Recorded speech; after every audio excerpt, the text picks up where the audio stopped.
Hello, my dear students. I am here again in this evening to teach you a piece of poem named Hunting Snake for the students of class 9.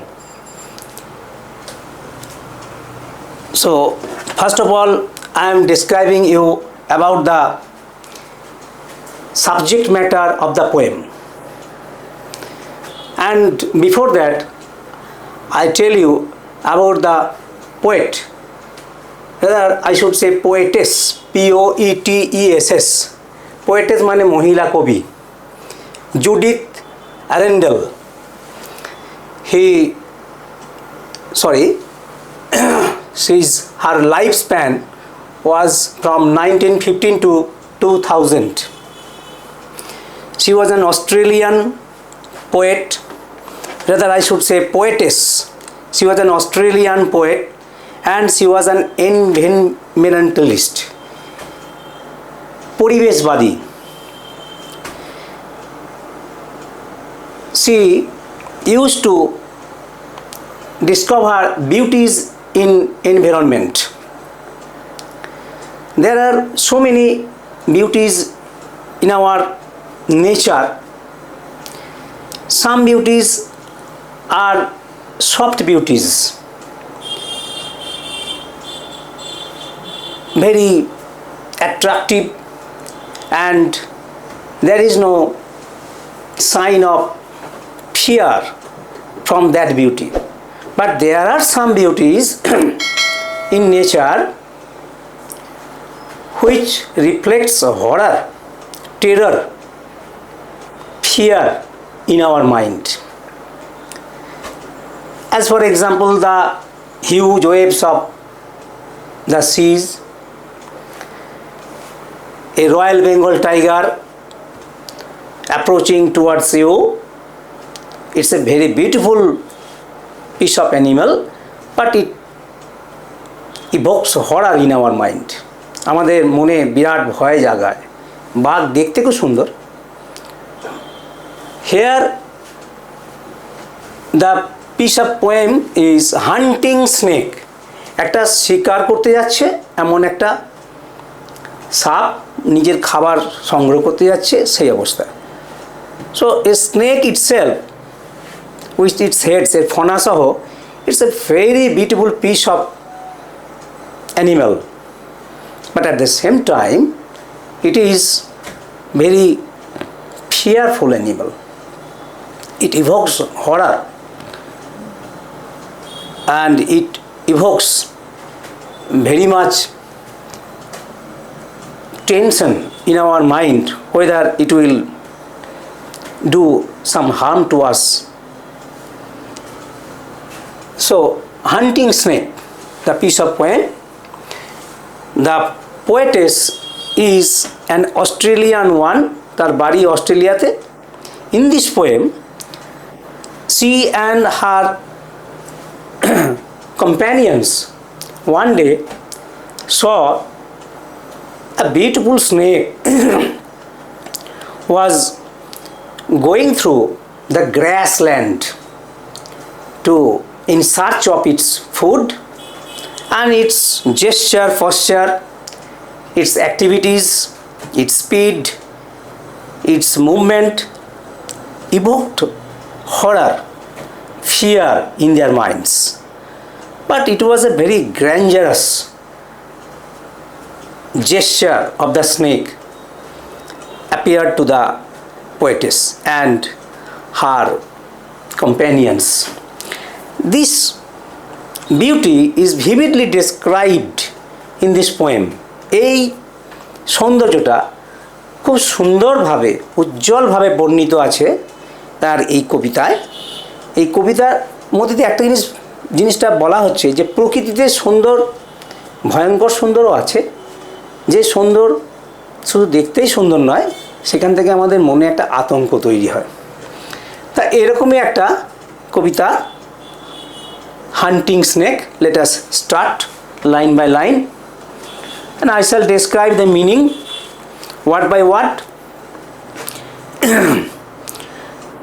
Sun-warmed in the late season's grace, under the autumn's gentlest sky, we walked and forged up through a pace.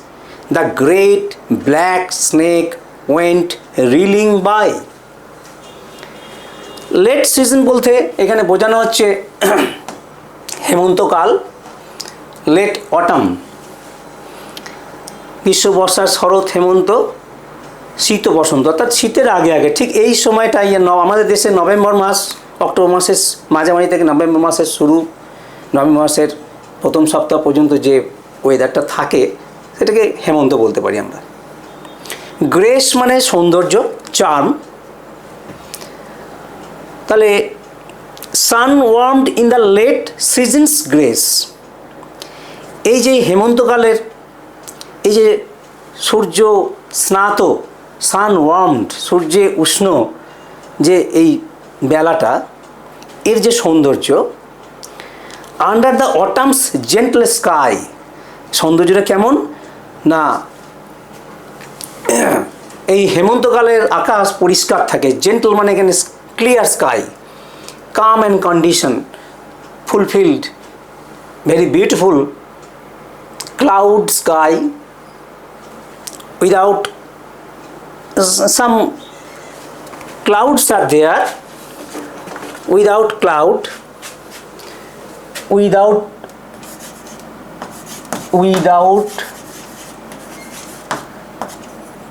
without cloud sky and calm condition of the situation. The poetess and her companions saw a snake. We walked and froze up through a pace. এখানে ফ্রিজের past tense froze ঠিকই, কিন্তু যেন ভয়ে ঠান্ডা হয়ে যাওয়া, become suddenly motionless and fear, থমকে যাওয়া। আমরা সামনে দিয়ে যাচ্ছি, সামনে দিয়ে বিরাট বড় একটা কেউটে সাপ ফনা তুলে দাঁড়িয়ে থাকে, তাহলে আমরা কী করি? কেউটের যে সৌন্দর্য ফনা তুলে সেটা তো দেখতে ভালো লাগে, কিন্তু মনের মধ্যে আতঙ্ক, পালানোর পথ পাই না আমরা, তাই মোশনলেস, থমকে গেছে। কবি এবং তার সঙ্গীরা থমকে গেছে। We walked and froze half through a pace, আমরা যে গতিতে হাঁটছিলাম হঠাৎ করে থমকে দাঁড়ালাম। কেন? The great black snake went reeling by. Reel কথাটা মানে হচ্ছে ঘুরে আঁকা মাঁকা পথে চলা, সাপ সোজাভাবে যেতে পারে না, তার শরীরটা মেরুদণ্ডী প্রাণী, তার তো পা নেই, সে মাটির ওপর দিয়ে বুকের উপর ভর দিয়ে আঁকা বাঁকাভাবে চলে, that is called moving in curves. The great black snake went reeling by, আমরা দেখতে পেলাম একটা বিরাট বড় কালো রঙের সাপ আঁকা বাঁকাভাবে সে চলে যাচ্ছে, আমরা থমকে গেলাম তার এই গতি দেখে আমরা কয়েকজন মিলে। সো ফার্স্ট টাইম যা চারটে লাইনে আমরা কি বুঝলাম, যে কবিতার মধ্যে একটা প্রাকৃতিক একটা উপাদান, একটা প্রাণী, সাপ, স্নেক, বিরাট বড় সাইজের কালো সাপ চকচকে, সে একদম আকাশ পরিষ্কার, সূর্যের আলো, এই ঘাসের যেটাকে বলে গ্রাসল্যান্ড, ঘেঁষো মাঠ দিয়ে সাপটা তার আপন গতিতে আঁকা বাঁকা পথে চলেছে। কবি এবং তার সঙ্গীরা, মানে কবি নিয়ে আর কি, সঙ্গীরা, পোয়েটেস বলা হয় মহিলা কবিকে, POETESS, তারা দেখে থমকে গেল। এই থমকানোর মধ্যে দুটো জিনিস আছে, একটা হচ্ছে ভয়, আতঙ্ক, সাপ বললেই আমরা ভয় পেয়ে যাই, দেখলে তো আরও বেশি, আর তার যে একটা সৌন্দর্য, ফিয়ারফুল বিউটি, সৌন্দর্য, সেই সৌন্দর্য দেখে আমরা মুগ্ধ হয়ে যাই। একই সঙ্গে ভয় এবং একই ভীতি, ভয় এবং ভীতি, এই দুটো কাজ করে আমাদের মধ্যে। তা ফার্স্ট স্ট্যাঞ্জাটা এইটা রয়েছে। পরের stanza, head down, tongue flickering on the trail, he quested through the parting grass, sun glazed his curves of diamond scale, and we lost breath to see him pass. Head বলতে এটা ফনা, সাপের ফনাকে বলে head. Head down, ফনা তুলে নেই কিন্তু, মাথাটা সে নতই করে আছে ফনাটা। টাং ফ্লিকারিং, ফ্লিকার কথাটার মানে হচ্ছে লক লক করা। বাংলা একটা কথা আছে না, সাপের জিভ দেখবে সবসময় চেরা থাকে সামনের দিকটা, মানে সে মুখটা বাড়ায়, মানে জিভটা বার করে আবার ঢুকিয়ে নেয়, জিভটা বার করে আর ঢুকিয়ে নেয়, এটাকে লক লক করা বলা হয় বাংলাতে। মানে স্মল কুইক মুভমেন্টস, ফ্লিকারিং। তো tongue flickering on the trail, trail মানে রাস্তা, এই রাস্তা দিয়ে যাচ্ছে যখন সে, জিভটা কিন্তু ঢুকছে আর বেরোচ্ছে, ঢুকছে আর বেরোচ্ছে, যেন জিভটা লক লক করছে। এই একটা ভয়ঙ্কর সৌন্দর্যের বর্ণনা, একদম প্রাকৃতিক সৌন্দর্য, ভয়ও লাগছে আবার ভালোও লাগছে। He quested through the parting grass, quest মানে হচ্ছে ইন সার্চ অফ, কোয়েস্ট কথার মানে হচ্ছে অন্বেষণ করা, বাংলায় বলা হয় খাদ্য অন্বেষণ করতে চলেছে, তাকে তো খাদ্য শিকার করে খেতে হবে। হি কোয়েস্টেড থ্রু দ্য পার্টিং গ্রাস, যে ঘাসের জমির ওপর দিয়ে যাচ্ছে, ঘাসের জমিগুলোকে সে পেরিয়ে পেরিয়ে যাচ্ছে, পাট করে করে যাচ্ছে, অর্থাৎ পেরিয়ে যাওয়া বলা হয়, ডিপার্টিং গ্রাস আর কি। সেই ঘাস মানে ঘেঁষো জঙ্গলের মধ্যে দিয়ে সে, তৃণভূমির মধ্যে দিয়ে সে অন্বেষণ করতে করতে যাচ্ছে আঁকামাঁকা পথে, যে কোথায় একটা ছোট্ট প্রাণী আছে, তাকে আমি গিলে খাবো। তো এই যে কবির এই যে প্রতিটা শব্দ ধরে ধরে বর্ণনা, এটাকে মাইনিউট ডিটেলস, তার চেহারা, তার রং, পরিবেশ, প্রকৃতি, তার গতি, তার যে গ্র্যান্ডার, তার যে মহিমা, GRANDEUR, এ সবটাই যেন কবিতার ভাষায় কবি সুন্দরভাবে প্রকাশ করছেন। Sun glazed his cups of diamond scale, SCALE, scale, এখানে স্কেল মানে ওই আঁশ, মাছের আঁশ, সাপের গায়েতেও আঁশ থাকে। সান গ্লেজ, সূর্যের আলোয় চকচক করছে, গ্লেজ মানে চকচক করা। His cups of diamond scale, যে এটাকে কবি ডায়মন্ডের সঙ্গে তুলনা করছেন। সূর্যের আলোয় তার শরীরের উপরে যে আঁশ রয়েছে, সেগুলো যেন ডায়মন্ডের মতো, হীরের মতো চকচক করছে, একদম চাকা চাকা দাগ। And we lost breath to see him pass, এবং আমরা দম বন্ধ করে রইলাম যাতে করে সে বাবা নির্বিঘ্নে পেরিয়ে যায়।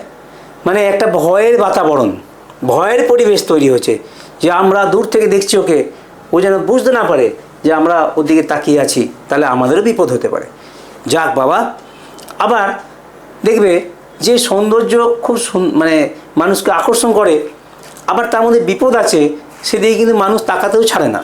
যেমন সমুদ্রের দিকে বা রয়্যাল বেঙ্গল টাইগারের দিকে, বা অন্য যে কোনো একটা সিংহ দৌড়ে যাচ্ছে একটা প্রাণীকে ধরতে, এদিকে তাকিয়েও থাকি, কিন্তু তার মুখোমুখি আমরা হতে চাই না। এখানেও তাই, কবি এবং তার সঙ্গীরা দূর থেকে দেখছে যে সাপটা পেরিয়ে যাচ্ছে, সূর্যের আলোয় তার আঁশগুলো যেন হীরের মতো চকচক করছে, চাকা চাকা দাগের মতো গায়েতে, এবং তার যেই গতি, রাজকীয় গতি, তার কিংলি পেস, রিগাল পেস, একটা রাজকীয় মহিমা, সে কাউকে পাত্তা দেয় না, সে তার নিজের অধিকারে তার শিকারে বেরিয়েছে। কে কোন দিকে তার দিকে তাকিয়ে আছে, সে হি ডোন্টস কেয়ার, এখানে হি বলেছে দেখো, তার মানে এটাকে বলা হয় যেন যে মানুষ নয়, অন্য কোনো প্রাণী বা বস্তু, সেখানে যদি হি, সি, দে এসব লাগানো থাকে, উই প্রোনাউন লাগানো থাকে, তাকে বলে পার্সনিফাই করা। সাপটাকে একটা সাপ হিসেবে দেখছে না, এটা ব্যক্তিত্ব আরোপ করছে, এটাকে বলে personification. Personification,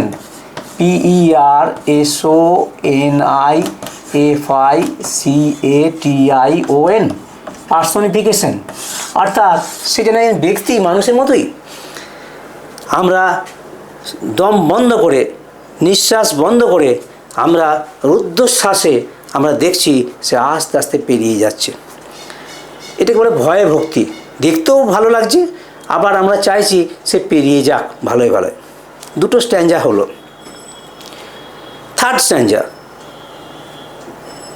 what track he followed, what small food fled living from his fierce intent, intent কথাটা খুব গুরুত্বপূর্ণ এখানে। ইন্টেন্ট মানে হচ্ছে ফিয়ার্স ইন্টেন্ট, ফিয়ার্স মানে ভয়পূর্ণ, সাংঘাতিক, আতঙ্কজনক। ইন্টেন্ট মানে পারপাস, উদ্দেশ্য। বলছে what track he followed, what small food fled living from his fierce intent. এখানে তার ইন্টেন্টটা কী, তার সাংঘাতিক ভয়যুক্ত আতঙ্কযুক্ত আগ্রহটা কী, তার ইচ্ছাটা কী? আসলে তার ইচ্ছাটা হচ্ছে শিকার ধরতে বেরোনো, অন্য কিছু নয়। তাই বলছে আশপাশে, ট্র্যাক মানে এখানে রাস্তা, যে রাস্তা দিয়ে সে যাচ্ছিল সেই রাস্তা দিয়ে যেসব খাবারগুলো তার জন্য ওই ঘাসের জঙ্গলে থাকে সচরাচর, ছোট ছোট প্রাণী, তারা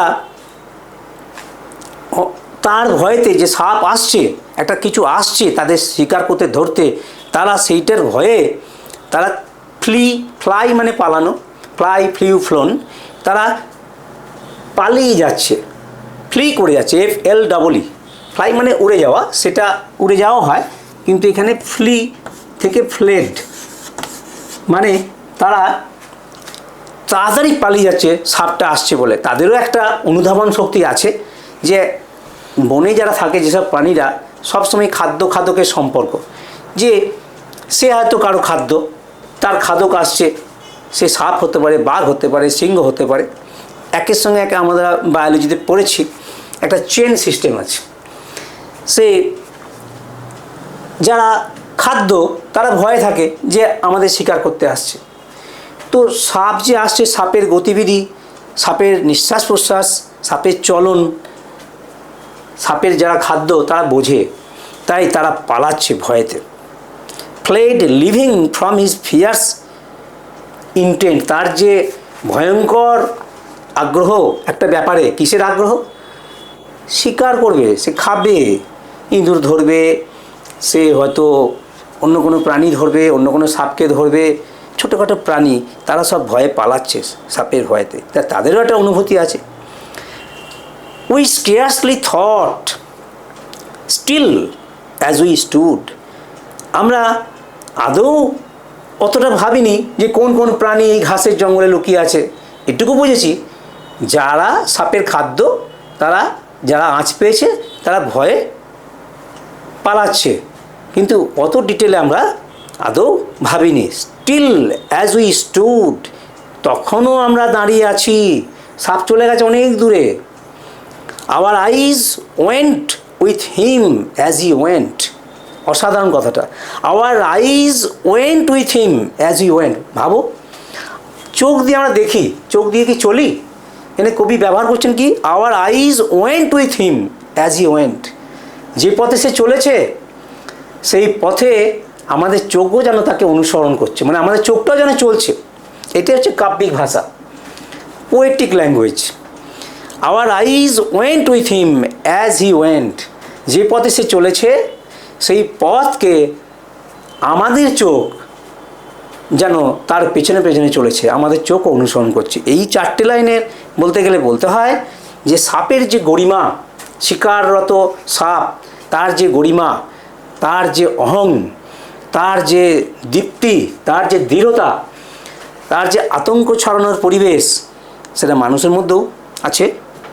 যে একটা সাপ যাচ্ছে ঘাসের জঙ্গলের মধ্যে দিয়ে, ছোটোখাটো প্রাণীরা তার ভয়ে পালিয়ে যাচ্ছে, সেটা কবি এবং তার সঙ্গীরা অনুভব করছে। তাই উই কথাটা বলছে, উই স্কেয়ারসলি থট, আমরা আদৌ ভাবিনি কে কোথায় পালাচ্ছে, কিন্তু পালাচ্ছে না নিশ্চিত, তথাপি আমরা কিন্তু পালাইনি, আমরা পেছনে আছি, দূর থেকে দেখছি। স্টিল অ্যাজ উই স্টুড, তা সত্ত্বেও আমরা দাঁড়িয়ে রইলাম। Our eyes went with him as we went, এই কথাটা খুব ইম্পর্ট্যান্ট। আমাদের চোখ যেন তার গতিপথের দিকে অনুসরণ করে করে গেল। অর্থাৎ এ এমনই একটা সৌন্দর্য যার প্রতি ভয় আছে, যার থেকে ভয় আছে, কিন্তু যার দিকে আকর্ষণ আছে আমাদের। ভয়ে ভক্তি যেটাকে বলা হয়, ঈশ্বরকে আমরা ভয় পাই আবার ভক্তিও করি। তো মানে fear from, we respect someone out of fear, কাউকে আমরা ভক্তি করি ভয়ে। লাস্ট স্ট্যাঞ্জা আসছি, লাস্ট স্ট্যাঞ্জাটা কি? cold, dark, splendid, he was gone into the grass that hid his prey. Prey বানানটা হচ্ছে PREY, that hid his prey. আমি কয়েকটা লাইন মুছে দিচ্ছি এখানে, পরে যদি কিছু লিখতে হয়। Cold, dark, splendid, he was gone into the grass that hid his prey. PREY, prey মানে শিকার, যাকে শিকার করব, শিকার।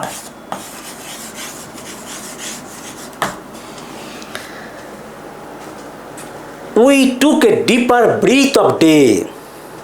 We took a deeper breath of day, looked at each other and went on. বলছে এই যে তিনটে কথা আছে দেখো, কোল্ড, ডার্ক, স্প্লেন্ডিড, এই তিনটে কিন্তু অ্যাডজেক্টিভ। সাপটার যে গরিমা, সাপটার যে একটা দর্শন, তার গতিবিধি, তার রাজকীয় চলন ফেরন, এইটাকে বোঝানোর জন্য তিনটে অ্যাডজেক্টিভ ব্যবহার করা হয়েছে। Adjectives use to describe the deadly beauty of snake. Deadly beauty, ভয়ঙ্কর সৌন্দর্য, ডেডলি বিউটি।